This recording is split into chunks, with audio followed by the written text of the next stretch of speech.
জানে। তা এখন আবার কি করছে ওই ঘরে? একটু ডাকো তো দেখি তোমার ওই পড়াশোনা জানা বৌমাকে। ওভাবে বলছো কেন দিদি? আমার বৌমা একটু ইংরেজি বই পড়তে ভালোবাসে, তাই পড়ছে। ও সেই তো, আমাদের ঘরে তো আর ইংরেজি জানা বৌমা নেই। তা ইংরেজি জানা বউ দিয়েই বা কি হবে বাপু? বলি, তোমার ইংরেজি জানা বউ কি ডালের বড়ি দিতে পারে, বৃহস্পতিবারে মঙ্গল ঘট বসাতে পারে, সর্ষে চিংড়ি রাখতে পারে? কি যে বলো না দিদি, ওইটুকু বাচ্চা মেয়ে আর এত কাজ। বাচ্চা মেয়ে? পোড়া কপাল আমার, তোমার বউ যে এ বয়সে আমাদেরও হার মানালো। কি যে বলো না দিদি। অবশ্য আমাদেরই যদি হার না মানাবে, তবে বাইরে থেকে বউ আনতে হবে কেন? ও মা, সে কি কথা দিদি?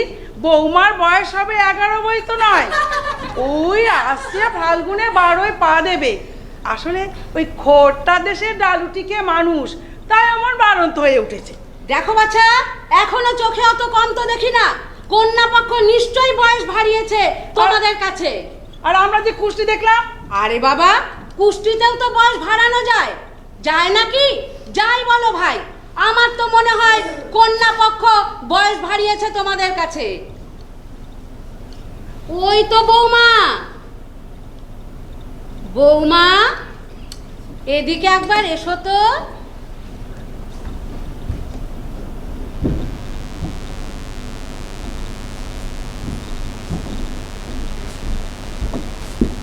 বয়স কত তোমার বৌমা? বৌমা 17। না না, তুমি জানো না। মরণ। না না, আমি জানি মা, আমার বয়স 17। হ্যাঁ হ্যাঁ, তুমি তো সব জানো। আরে তোমার বাবা যে বললেন তোমার বয়স 11। বাবা বলেছে? হ্যাঁ বলেছে। কখনো না, বাবা কখনো এমন কথা বলতেই পারেন না।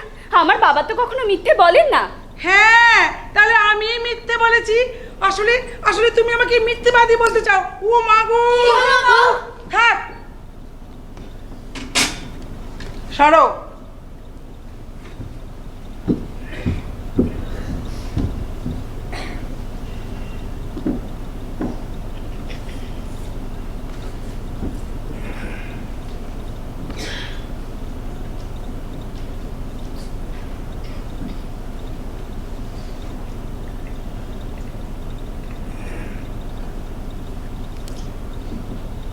এই হৈমি, হৈমি, এই হৈমি, হৈমি, জানো আজ তোমার জন্য একটা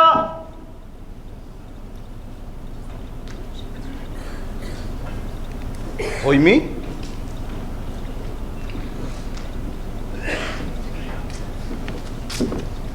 হৈমি,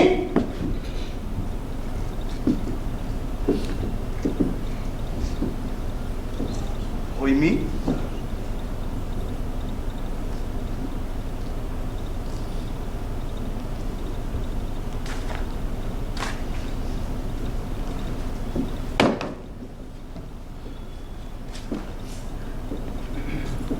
হৈমি। কেউ বয়স জিজ্ঞেস করলে কি বলবো আমি? বলুন না, কি বলবো আমি? যা সত্যি তাই বলবে। কিন্তু কিন্তু আজ পিসিমার সামনে মাঝে অন্য কথা শেখালেন। কি কথা? জন্মাবার পর থেকে যে বাবা, তার নামে আমি মিথ্যে শুনতে পারবো না। আমি জানি হৈমি, রাগ করো না তুমি। আমি যে তোমার সত্যের বাঁধনে বাঁধা। সত্য? সত্য কোথা আছে আমি? কোথা? আজ আমি বুঝেছি, মিথ্যে দিয়ে সত্যিকে বোঝাতে পারাটাই এ জীবনের সর্বৈব সার্থকতা।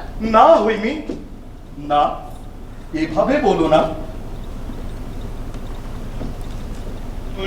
পূর্ণ প্রাণেশ্বরে কি লাবণ্যে পূর্ণ প্রাণেশ্বরে।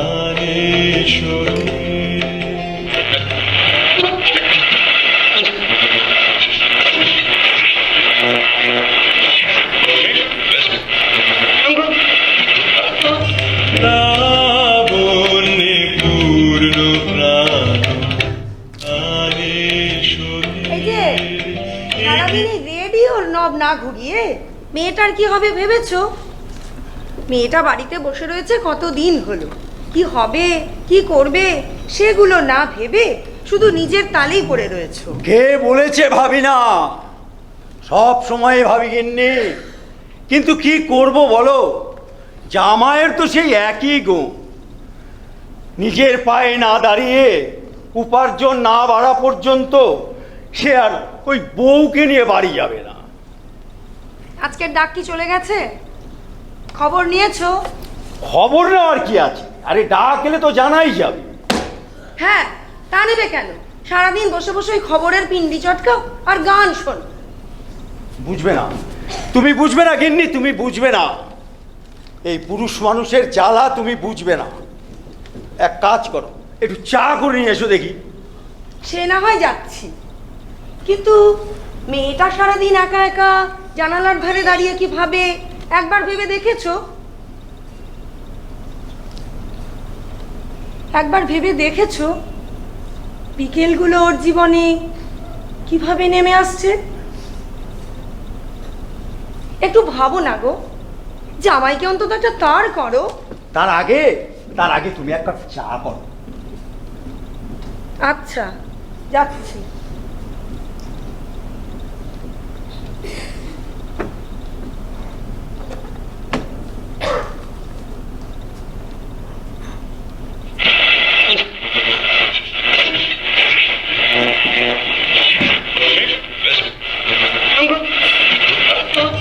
লাবণ্যে পূর্ণ প্রাণ প্রাণেশ্বরী,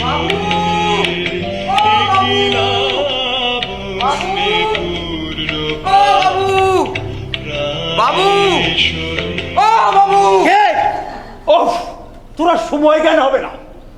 বিশ্রামের সময় যত আপদ। আমি কি করব? পোস্টম্যান এই চিঠিখানা দিল যে।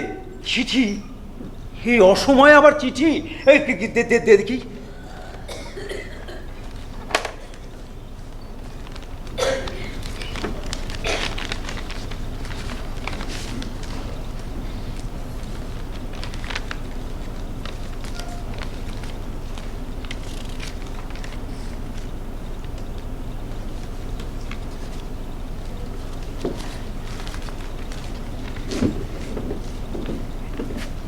কই গো, গেলে কোথায়? এসো এদিকে একবার। ও গৌরীর মা। কি হয়েছে কি? এত চিৎকার করছো কেন?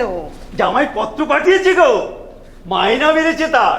আমাদের ঘরের লক্ষ্মীকে ঘরে তুলতে চাইছে। ও মা, তাই নাকি? সুধাও দেখি একবার। এই দেখো। লিখেছে সে? এই দেখো। আপনাদের স্নেহাশিসে অবশেষে নিজ উপার্জন ক্ষমতা কিঞ্চিত বাড়াইতে সক্ষম হইয়াছি।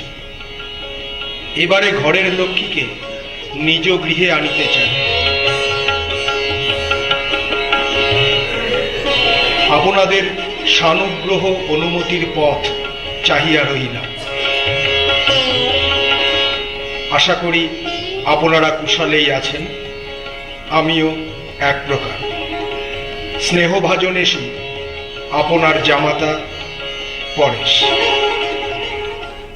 বাবা, এই তো মা, ঠিক সময় মতো এসেছিস। পত্র পাঠিয়েছে পরেশ। তোমাকে যে এবার পরেশের ঘরে যেতে হবে মা।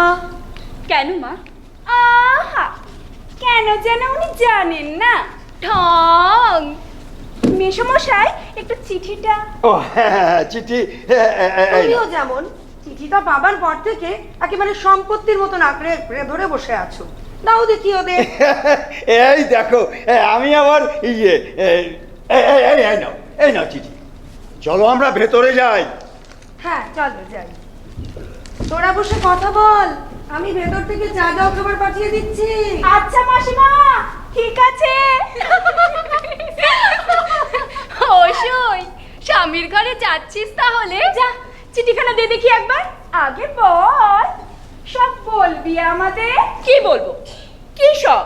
কি সব? এই গল্প। যা, চিঠিখানা দে বলছি। আগে বল, সব বলবি আমাদের। কি রে, বলবি তো? খুব খারাপ হচ্ছে কিন্তু। চিঠিখানা দে বলছি। চিঠি এই নে। নে নে নে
কি সুখ, তাই না?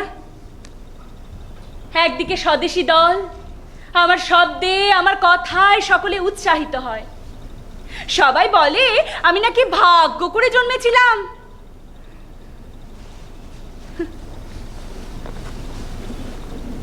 হ্যাঁ, ভাগ্য তো বটেই।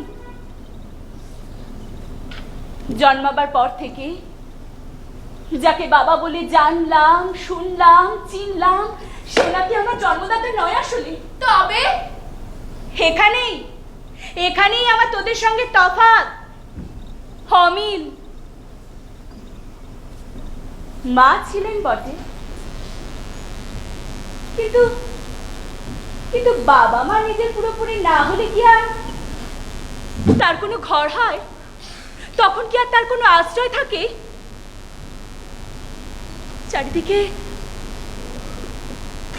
চারিদিকে নানা প্রশ্ন, নানা দৃষ্টি, নানা অভিযোগের মধ্যে দিয়ে আমার বড় হয়ে ওঠা।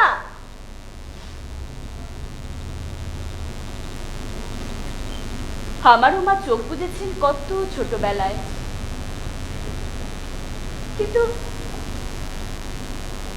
কিন্তু বাবার কাছেই তো আমার বড় হয়ে ওঠা।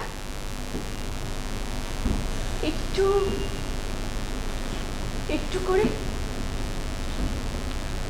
আমার শাশুড়ির ভাষায় খোরটার দেশের ডাল রুটি খেয়ে ঢিঙ্গি হয়ে ওঠা।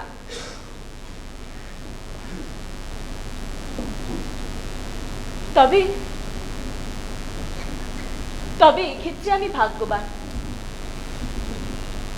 বাবা মায়ের সব ভালোবাসা, সব নির্ভরতা, সব অস্তিত্ব ত্যাগ করে কিন্তু পরেশের কাছে গিয়েছিলাম আমি। পরেশ তো তোকে নিয়েছিল তবু? হ্যাঁ, নিয়েছিল। দখল নিয়েছিল, ভালোবাসার দখল। ঠিক যেভাবে মানুষ জমি জিরেতের দখল নেয়, ঠিক সেভাবেই। তবু তো তোর একটা ঘর ছিল। হ্যাঁ, একটা ঘর ছিল, একটা ঘর ছিল,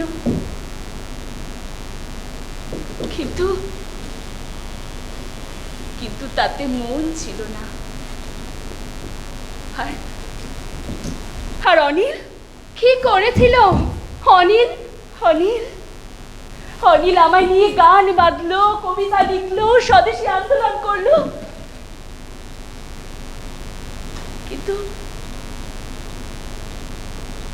কিন্তু ঘর বাঁধলো না।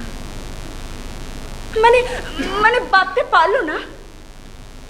আমার জন্মকালের পাপ আমার জন্মের মধ্যে দিয়ে ধুয়ে মুছে গেছে। এ কথা দাদা কতবার বুঝিয়েছিল অনিলকে।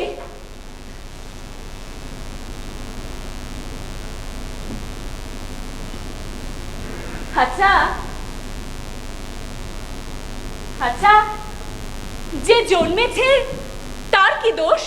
যে জন্মেছে তার কি দোষ? এর উত্তর জানে বিধাতা। নারী জন্মের সবকিছুই জানে কেবলই বিধাতা। আমি আমি পড়াশুনো শিখেছিলাম, বাবা ঠাউর করতে পারেনি বয়স বাড়ছে আমার, তাই তাই বিয়ের সময় বয়স বেড়ে গেছিল খানিকটা। কিন্তু কিন্তু মিথ্যে তো বলেননি। আসলে আসলে সত্যি কথা বলাটা মেয়েদের কাছে একরকম পাপ,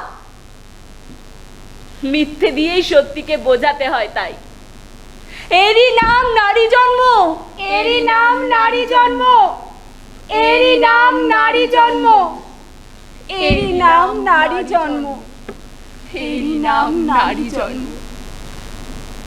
কিন্তু কিন্তু আমাদের যখন দেখা হলোই এই জীবন সারণে, তখন তখন করতেই হবে কিছু একটা। হ্যাঁ হ্যাঁ, করতেই হবে। কিন্তু কিন্তু কি করা যায়, কি করা যায়? হ্যাঁ, করার তো আছে ঢের, অনেক কিছু। হ্যাঁ হ্যাঁ, অনেক কিছু। যা আমাকে জুগিয়েছিল আত্মহত্যার শক্তি, যে অনেক কিছুর জোরে আমি বুঝেছিলাম বহু অপমানের নির্লিপ্ত থাকতে পারাটাও একটা বলার মতো কাজ, ঠিক ঠিক সেই অনেক কিছুর জোরে আমি বুঝেছিলাম প্রেমের অর্থ পোড়া।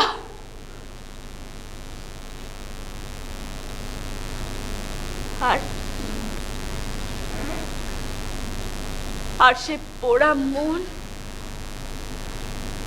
সাদা ছাইয়ের মাঝখান থেকে উঠে দাঁড়িয়ে কলেজে ভর্তি হয়েছিলাম আমি, নতুন করে পড়বো বলে, জানবো বলে, বাঁচবো বলে। তাহলে তাহলে আমরা আর একবার চেষ্টা করে দেখি, কি পড়তে পড়তে বাঁচতে, অথবা অথবা বাঁচতে বাঁচতে পড়তে।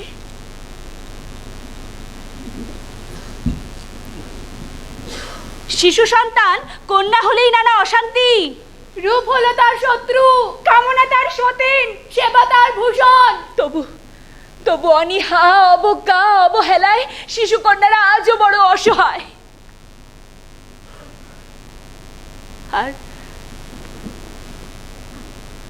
আর এই অসহায়তা থেকেই তো পুরুষদের জন্ম। যে পুরুষ হতে পারে গৌরীর পরেশ কিংবা গুরুদেব, হতে পারে অনিমার স্বদেশী আন্দোলনের প্রেমিক অনিল, অথবা অথবা বাবা মাকে মুখের উপর কিছু না বলতে পেরে চূড়ান্ত অবজ্ঞার অবহেলাতে নিজের স্ত্রীকে মৃত্যু মুখে ঠেলে দেওয়া অমিত।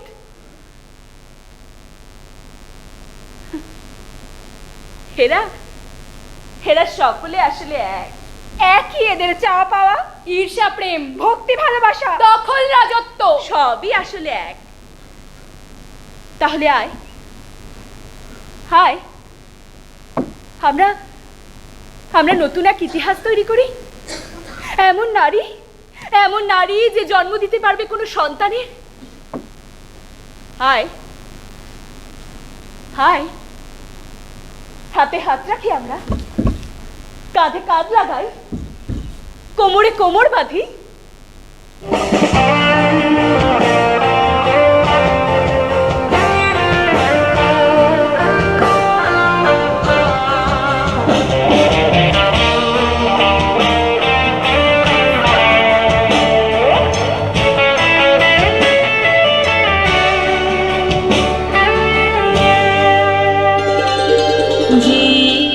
জীবনলতা অবনতা তব চরণে,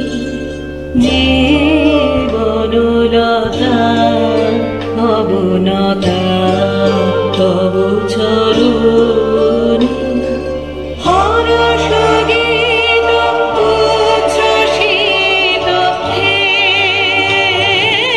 আনন্দ বসন্ত সমাগমে, হরষ গীত উচ্ছ্বসিত হে। সময় থেকে যে না রেখে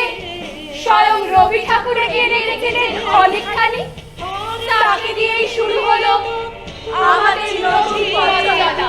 কিরণ মগন গগনে হিকিলা জীবনের সিংহ দ্বারে পশিনু যে ক্ষণে এই আশ্চর্য সংসারে মহানিকেতনে সেখন অজ্ঞাতম কোন শক্তি মোরে ফুটাইল এ বিপুল রহস্যের ক্রোরে অর্ধরাত্রে মহারণ্যে মুকুলের মতো